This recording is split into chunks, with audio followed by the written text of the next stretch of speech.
Enfin, un dernier outil que je dirais indispensable pour les enseignants et intervenants scolaires s'appelle les répertoires de révision. Les répertoires de révision sont un peu méconnus, mais je vous invite à aller explorer examens et trucs d'études, toujours dans la section explorer. Et vous allez avoir accès à ce moment-là à toutes sortes d'articles qui ont été créés à l'intention des élèves pour leur permettre de se préparer aux examens, de s'organiser pour leurs devoirs, leurs leçons, pour comprendre leur niveau de concentration pendant la journée, pour comprendre comment faire une feuille de notes pour les examens aussi. Ils ont, à travers cet onglet-là, accès à un jeu qui s'appelle la Minuterie motivante, qui est un super organisateur scolaire. Je vous invite à aller voir la vidéo qui a été faite pour bien la comprendre. Mais pour ce qui est des répertoires de révision, vous allez les trouver dans la section examens et trucs d'études. Et tout en bas, vous avez cette section qui permet un récapitulatif de toutes les notions qui doivent être abordées avec les élèves pendant un niveau scolaire. Donc, si on va voir, par exemple, les secondaires 4,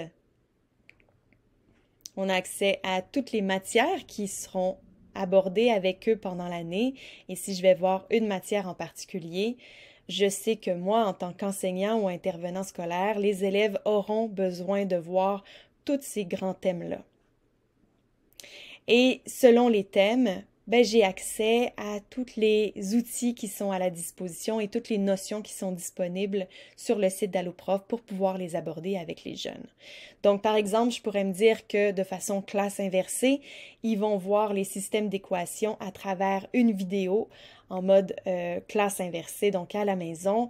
Le lendemain, moi, je vais créer un exercice en classe à travers des fiches pédagogiques et en mode sous-groupe. Je vais leur proposer aussi un exercice pour aller investir un peu plus la notion, puis m'assurer que c'est bien compris. À la fin du programme, je pourrais aussi leur proposer une mini-récup pour m'assurer qu'une belle révision va pouvoir être faite. Alors voilà, les répertoires de révision sont très, très, très bien développés pour le secondaire. Ils sont en cours de développement aussi pour le primaire et ils vont l'être vraiment beaucoup plus pendant toute l'année. Sinon, ben voilà, je vous invite à aller voir ce qui est à votre disposition pour planifier vos classes, pour pouvoir vous assurer que vous abordez toujours un peu d'alloprof, mais surtout que vous rendez vos cours le plus interactifs possible.